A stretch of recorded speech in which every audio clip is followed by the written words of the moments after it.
All right. It is opinion time. And by opinions, I mean it's Primitive bringing you my 2 million IQ thoughts on the EX1 format. And I've never been wrong, ever. So, getting into it, we got the multiple tiers here. As you can see, we have S-tier. S-tier is going to be your main decks of the metagame. There's usually going to be anywhere between 2 or 4 decks in S-tier. These are the decks that like run the metagame. If you have a bad matchup versus these, if your deck has a bad matchup versus like any of these or multiple of these, you bring it to a tournament, you're going to have a real bad time. A-tier is meta relevant. These are decks that you're going to see a lot of, but might not be like incredibly oppressive, and might not have like really high win rates, like above a 65% win rate like a lot of other decks may. B tier, these are the kind of like decks that are around. You're going to see people playing them. They're not necessarily bad, but they're a little bit slower than the decks that are in A tier and S tier. They're not as quite powerful, and so they're just kind of there for fun. Maybe you like the Digimon, maybe just like the style of play, but they're not necessarily there to win tournaments, although they can get results. Then we got meme tier, Eosmon.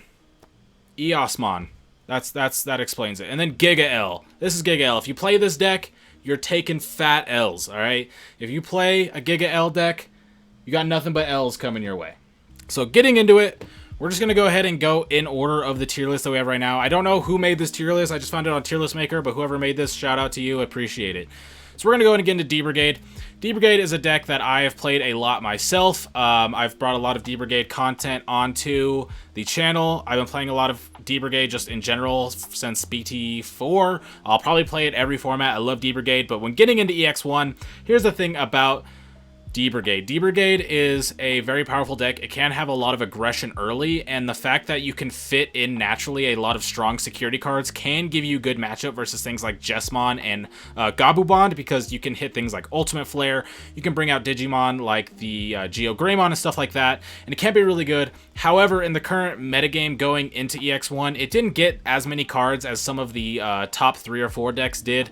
You did get the Agumon, but I'm going to go ahead and put D-Brigade in the A tier. It is very meta relevant. This is a deck that if you play any tournament, you are definitely going to be seeing many D-Brigades. D-Brigades have been doing well, not necessarily winning tournaments, but they have been around topping tournaments, doing well, being able to take those wins. And so although this card is likely going to be towards the bottom of A tier, it is a very highly meta relevant deck. Next up, getting into LordKnightmon. LordKnightmon, the BT5 hero. I played this deck a lot, although I haven't really played it at all since BT5. Kind of grinded it out. Not the biggest fan of LordKnightmon anymore as far as playing it, but the thing is the LordKnightmon has been around. It has been doing very well. I've been seeing a lot of LordKnightmon decks be able to really get going really quickly and be able to hit it. My only problem going into EX1 with LordKnightmon is that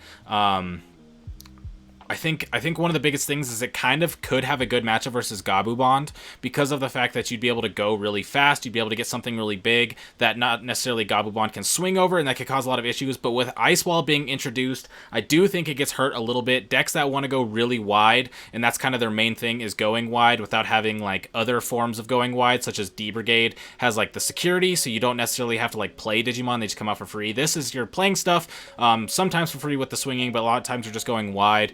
And so it's gotten a little bit weaker than I think it is in BT6 going into EX1, specifically because it gets hurt so much by Ice Wall, as well as it just didn't really get a lot of cards in the set that really boost this type of archetype. But the thing is the deck has been getting a pretty consistent results, and with that being said, I'm going to go ahead and put it at A tier. I'm going to go ahead and put it below D-Brigade here.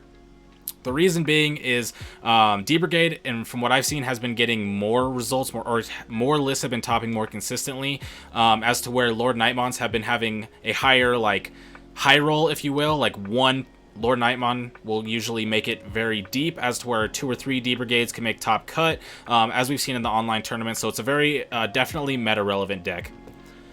Next up, we have Security Control. I don't think there's really a lot to say here. Security Control is a very powerful deck, and it will be pretty much forever.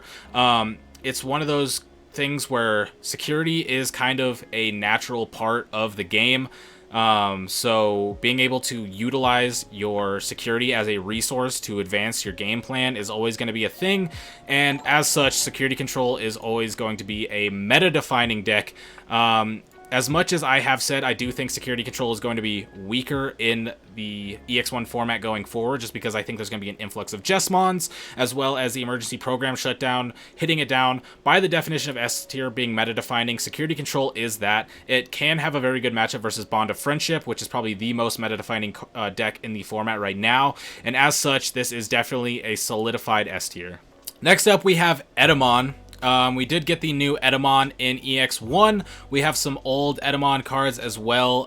There's the level 5 and the level 6 Etemon in EX1, plus the older Etemons, which can go into a deck together, but if you're going to ask me, this is a meme tier deck. I don't really see this deck being very powerful, especially with the errata or the text change where it's supposed to be on your opponent's turn, so the new EX1s aren't that powerful. I think if you're playing Metal Etemon or any Etemon type of deck, you're just trying to play Etemon, you like the Digimon, you like being able to just kind of play around with stuff. I think it's a very meme tier. I think it kind of is one of those decks where it's kind of almost just staple meme tier, because never is Metal Etemon really going to be a, like, top tier deck.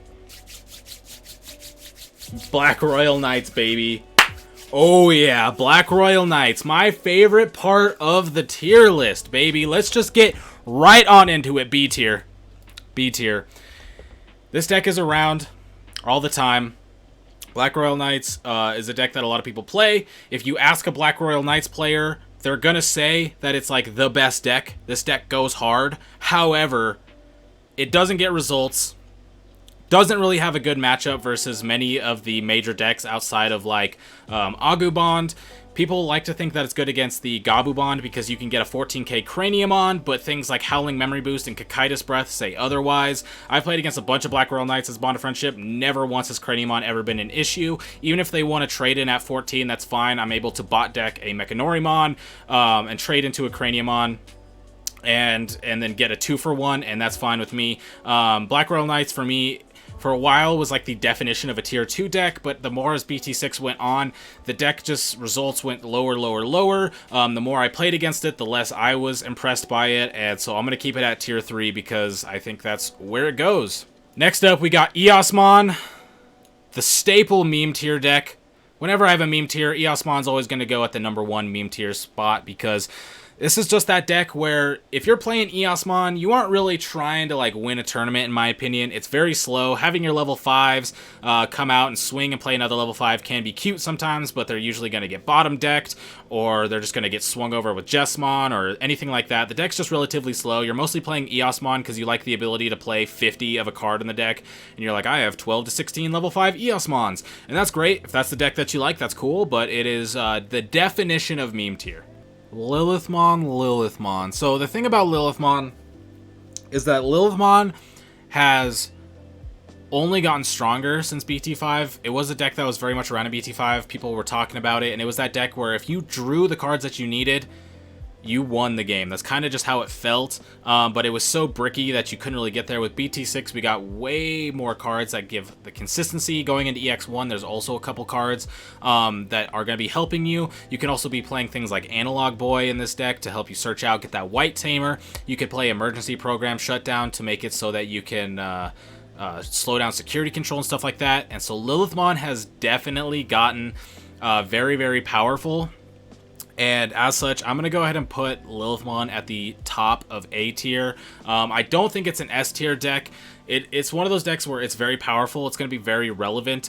People are going to need to be prepared around it, but I don't define it as meta-defining. It's not a deck where it's like if you have a bad matchup versus Lilithmon, you'll probably be okay. And it's probably kind of hard for a lot of decks to have a bad matchup versus Lilithmon, because you can kind of go a bunch of different routes when playing against this deck. You can have like an aggressive style, or you can go like a shut down their resources with things like Madoki Betamon so they don't get as much memory, or just being able to like ice wall them down so they can't go in for a bunch of Ginkaku promotes. Being able to just slow down the deck does hurt this deck a lot. I do think that this deck is probably the top of A tier. It is just very powerful. It's very relevant right now. Going into Nationals for any of the regions, you should definitely expect to see some Lilithmons. Even if you don't play them yourselves, they're going to be there in the tournament, so you should be prepared for it. But like I said, although it is meta relevant, I don't believe it is meta defining, and so it's going to go ahead and be at the top of A tier. Then we got Nidhogg here. Nidhogg will be with the Ancient Troymons. This deck is like very good in what it does, I guess. Like your Ancient Troymon's going to suspend stuff, your Nidhogg's going to blow it away. There is just a really good synergy between the two cards. It's got some cards coming into it from EX1 that will also be nice to it. And it didn't really get hurt by the upcoming ban list, really. It's just got hurt by the previous ban list, so it's a deck that will kind of be consistent in what it does. And I'm going to go ahead and put it into the B tier. I don't really think it's a meme tier. I actually think it's a deck that is respectable. If you're playing very highly aggressive decks, you can fall very far behind against this type of deck, because you'll want to go wide, 3-4 Digimon wide. You'll have to swing, suspend 2.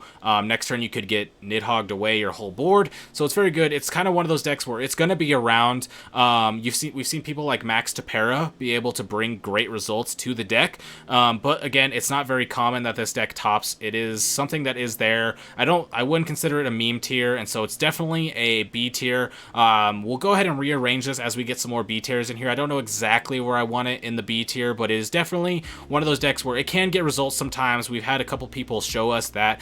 Shout out Max Tapera.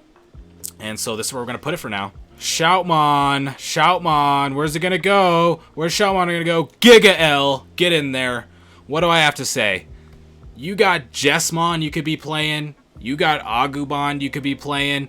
You got these pristine red decks, right? And you want to be playing Shoutmon DX in 2022, the EX1 format.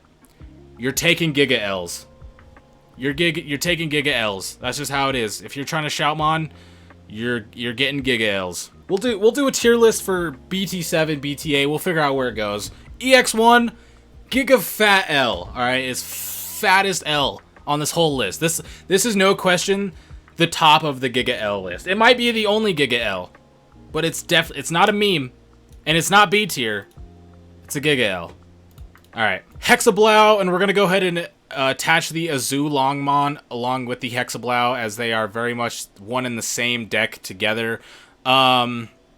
You did get some cool new tools with this deck in EX1. Obviously, we have Ice Wall, but not talking about Ice Wall. You have the new lineup of cards that are able to swing over Digimon that don't have Digivolution sources, which is going to give you a whole different avenue of defensive play in the early game with your champions and your ultimates. And so it is a nice little deck, but I'm going to go ahead and put it...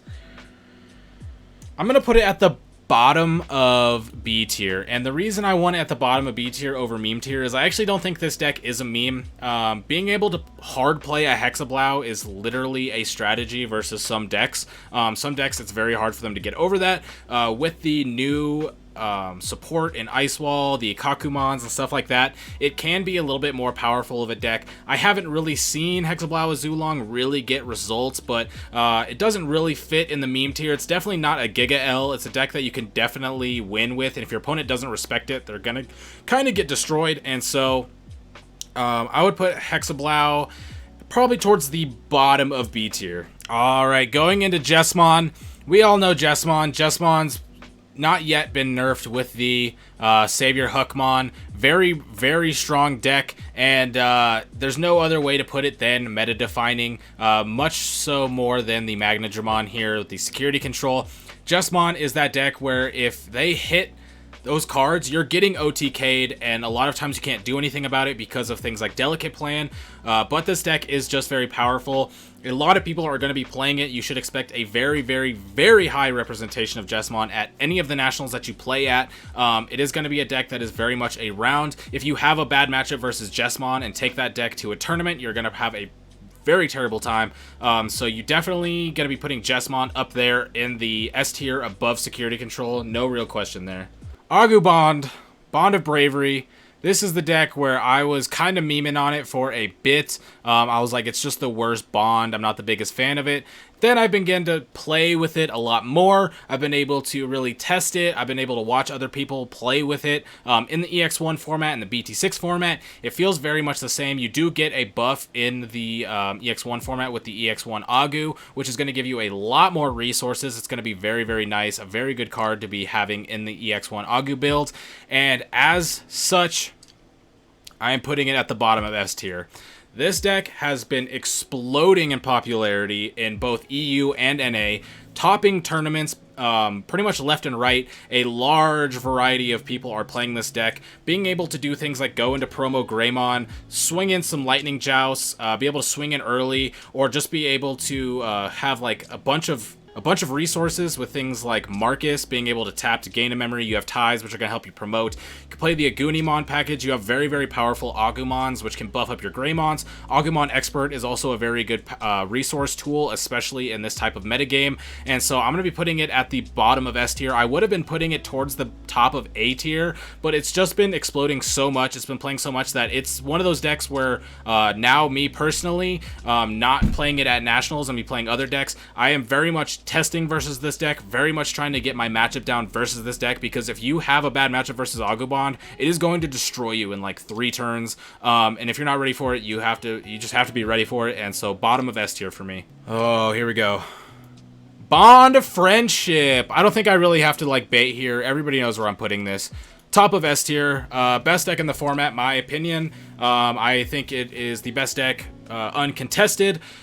Especially going into EX1, you now have the Ice Wall package, and so now with the whole Bond of Friendship strategy being like swing in early and go into the Bond and get that end game, or go into hybrids for that end game. With the Ice Walls added into that, you are now essentially adding extra turns to your game plan if you don't have the best hand. If you have a little bit of a slower hand, or you need to hit 1 or 2 more pieces, you can just Ice Wall, back to back, back to back. Multiple turns in a row, slow down your opponent's aggression. You can also put them at 1, which is something that Gabumon wasn't able to do as much, was put your opponent to 1, because you're normally playing in increments of 3, 2 or 3 memory, potentially 4 with things like Davis. And so being able to have something that costs 1 that's a staple in the deck is also really great, because you go to 3 with like Davis, you play down something like a Gabumon or a Strabimon, go to 0, play Ice Wall, put your opponent at 1. Now they can either develop a card or attack, and that's just about it, unless they have some sort of memory gain. So Bond of Friendship, just definitely the strongest deck in the metagame, in my opinion. That could be switched with Jesmon. A lot of people think that Jesmon's the strongest deck in the format. I think Jesmon bricks too much, and Bond of Friendship is highly consistent and also just has better tools. So this is actually going to finish up the S tier here. Like I said, I think there's usually in any S tier, it's going to be 2 to 4 decks, maybe 5 if you're really pushing it. But these are the 4 decks, in my opinion, that are the most meta warping. These are the decks that if you like 2 or 3 of those, you have a bad matchup, and that's the deck you're planning to take to Nationals. If you're planning to do well, you should take a different deck, because these decks are going to be the most represented decks, in my opinion. Titamon, we're going to go ahead and put Titamon. Titamon can be Titamon Mastamon, Titamon Chaos Gallantmon, or Titamon with the Lilith loop, whatever you kind of want to put it at. I'm just going to put it all as one Titamon, because it's normally the one constant is you're playing 4 Titamons with a 1 or 2 other cards as a side engine, but you're mostly playing the Titamon with the Ginkaku promotes. You're going to be playing different styles of rookies in these decks, so that way you can bring back the cards that you need. You're going to be cycling with Ginkaku promote. You're going to be playing Underworld's Call, all that stuff. This is an A tier deck above these 2. This deck is very meta relevant. Purple is very, very powerful in EX1, and it only keeps getting stronger in future formats. It looks like they will get hurt with things like Mega Digimon Fusion being banned, but with the 60% win rate being able to kind of supplement that, I don't think it's really going to go anywhere. But in EX1, we do still have Mega Digimon Fusion. These cards are very powerful. Your Lilith Loop and Titamon both have the ability to just go for a lot of swings. You can get the security attack with the Titamon. If you have Black War Groundmon underneath, you can unsuspend, swing 2 more checks. Both the decks are going to be cycling the Ginkaku promote package pretty much like endlessly, so that you can just keep going for multiple checks, get 3, 4, 5, 6 checks in 1 turn. This deck is very, very scary. All purple decks are pretty powerful right now, and so I have to put this up here towards the top of A tier, because this is a deck that's been around. It's been getting results in tournaments. I do have a Colorado player who's a local to me who has been running it up with the Titamon list, been able to top 4, I believe, 2 online tournaments in just the past week or 2, while also changing up the list. So this is a very, very good list. It will see results. If you aren't understanding how to play against this matchup, it will overwhelm you.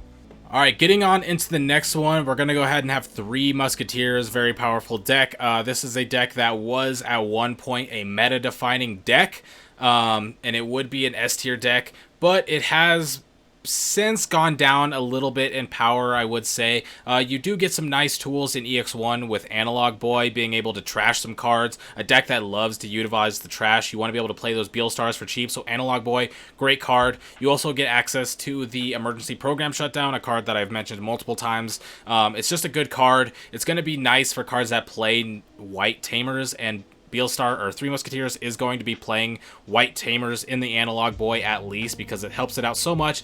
And so as such, we're going to be putting it at A tier, in second place below Lilithloop. We're going to have nice purple representation up here on the top. Now, Three Musketeers isn't entirely a purple deck. Usually has a purple base. Does still have the Ginkaku promotes in the deck, although it is a little bit different of a package. You usually don't play the Kinkaku and Ginkakus to go underneath when you play it. It's mostly just there so you can bring it back with Nailbone, get those extra swings. You have the Rush package. You can Digivolve it for 1 on top of your champions if you need to get a little bit of cycle, but the Ginkaku promote's not as much of a part of this deck as it is with the other decks. This deck just has a very, very strong package in what it does. All the level 7 option cards having multiple ways to remove things off of board. You're able to play Beelstar for very cheap. You can recycle blockers with things like Nailbone. You have the Vilemon. Some play the Skullgreymon along with the Rebelliomon, so you have the Retaliate blockers that you can get going. Just a very, very powerful deck. I do think what we have right now with the 4 S-tier decks and the top 2 of the A tiers are the top decks in the metagame right now in order that I would put them. These decks are very powerful. Just the Lilithmon, the Three Musketeers, and the Titamon I don't feel are as meta-defining and meta-warping. They're just definitely very powerful and definitely going to be there. Imperial, I don't actually want to say what I want to say about Imperial. Like, do I put Imperial where my heart wants to put it, or do I want to put Imperial where it actually goes? I don't know. Imperial, where do I put you? So here's the thing about Imperialdramon, right? I love Imperialdramon. As a card, as a Digimon, as a deck. This is it. Once Nationals is over, I'm going full Giga Tryhard Imperialdramon mode because I love this style of deck. I want to be working on it. But let's think about it realistically where it is in the metagame right now. Now, we know that coming up we will be getting the dual color Imperialdramon, which will definitely very much change how powerful the deck is. We're going to be getting a lot of tools with the DNA Digivolve and just all the dual color cards. Imperialdramon gets really good, but in EX1, we get some nice stuff, right? We get the Dino Beamons, we get the new Imperial, we get the Stingmon, we get XVs, Vmon, all these great cards. But when we're looking at the other decks in the metagame, is it strong enough? Is it S tier? I don't think so. Is it A tier? Could be. Is it B tier? Maybe. Is it meme tier? Hell no. And it's definitely not a Giga L. So it's got to be somewhere between A tier and B tier. But if I'm going to be honest, Ice Wall is this deck's only saving grace in this metagame right now, in my opinion. As much as I love the deck and I can't wait to work on it and do the best that I can, I don't really see Imperial beating consistently any of the decks in S tier and A tier. And so as such, I gotta put it at the top of B tier. I just haven't seen this deck get any results. I haven't even really seen a lot of people playing it. And the times that I have been testing it, it has been very weak to some of the very common things in the metagame. Having to hard play or play out multiple champions and ultimates makes you very weak to just being able to go Bond of Friendship. Having the Imperialdramon out and just unsuspending and leaving it there is very weak to Judgment of the Blade. It can get popped by pretty much everything that Security Control has. Agumon is just a little too fast for it outside of the Ice Walls, because in the Imperialdramon decks I found that they're playing a little bit lower Hammer Spark count. And so as of right now, until I see the metagame change a little bit more, maybe get some more Imperialdramon plays, I can see it going up into A tier. No question, it definitely can, somewhere up, but somewhere around these three right here. But as of right now, with my current knowledge of the deck, from what I have seen from the matches that I have seen played with this deck, I think it is a B tier. It'll definitely get some results. There will definitely be people playing it at Nationals, but I don't think it's as strong as the decks that are above it. But it is definitely stronger than the decks that are below it. Diaboromon, meme tier. No, I'm just kidding. Diaboromon's definitely probably up here, somewhere around here. Actually, no, it's probably somewhere. I actually think Nidhogg should go up here. I think we're gonna put it right here. We're gonna go like this. If I can get it over there. Diaboromon's gonna go here. So here's the thing. Everybody says, don't sleep on Diaboromon. But this is me. I'm sleeping. I'm sleep on Diaboromon right now. Sleeping on it. When I'm playing Bond of Friendship, and a lot of people are playing Bond of Friendship, or I'm playing Jesmon, and a lot of people are playing Jesmon, Diaboromon's just not gonna do it. It's not fast enough. Sure, with the new Diaboromon, you can give them blockers, which means nothing to Jesmon, but is great versus Bond of Friendship because you can't bottom deck them. But are you fast enough? Are you able to get 4 tokens out before I'm able to go into Bond, into double hybrid, or anything like that after I've already swung 2 or 3 times early with the rookies? I don't think it is. I think the deck it got a big buff for people who like Diaboromon. People who want to play the Diaboromon deck should definitely be happy with the cards you got from EX1. But when I'm looking at the S tier and the A tier, outside of like security control, I don't think it really does anything for you.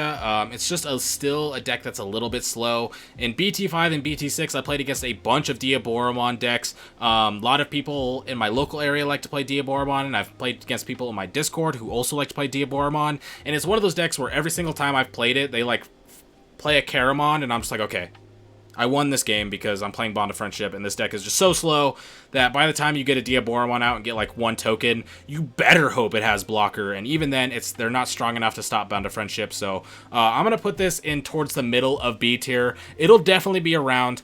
Diaboromon lovers are always going to play Diaboromon. I don't think there's anything wrong with the deck, except for the fact that it is just slow. And decks that are very, very slow, that don't have win conditions versus the top decks, such as security control, are just going to be down here. That's why we see decks like Craniumon, Diaboromon, Nidhogg, and Hexeblaumon. All these decks are decks that are a little bit slower and don't have as good of game plans versus these top decks up here, which makes it so they go into B tier just because they are a little bit too slow. Retaliation Rush. I'm going to be completely honest. I don't really know a lot about this deck. I'm just going to put it in meme tier.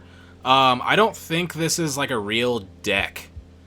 Sure, you get the you can get a security attack +1 Agumon going. You can have the new Devimon when you have a Eosmon out that has retaliation. I don't know. I don't know really what this deck is about. I don't really want to put it in Giga L. I think it's kind of a meme. I think it's just like when your opponent plays it, you're just like, oh, that was kind of annoying. That's about it. It's somewhere between Giga L and meme tier. You probably take a lot of L's if you play a deck like this. But I think it fits more in the meme tier. I think it's a nice spicy meme. So Machinedramon did get some nice new tools. The downside of Machinedramon for me is the fact that you normally are playing a lot of 1-ofs or 2-ofs in the list to fit where the deck wants to go. And as such, I think I'm going to put it up here in second of B tier. I don't think the deck is necessarily bad. I think part of my rating for this goes along with the fact that I just haven't seen the deck played as much as a lot of the other decks.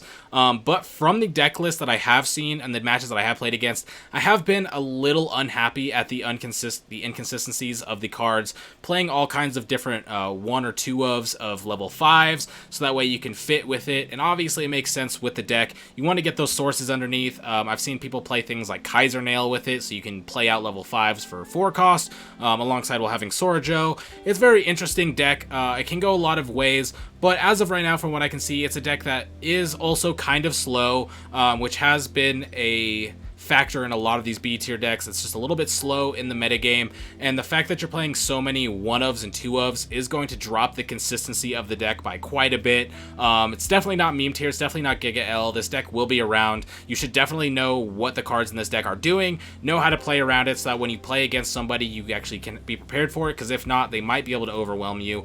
Be able to just start going wide on board with level 5s and whatnot, be able to make this big Machinedramon. But for the most part, it's not anything too crazy. We're going to go into B tier. Never mind. Let's go in here with Diaboromon. Diaboromon and Machinedramon are going to hang out. These are completely interchangeable. I just can't stop thinking about 1-ofs. The 1-ofs get me every time. Yellow-Green Rookie Rush. Where does Yellow-Green Rookie Rush go? Well, it goes into middle A tier.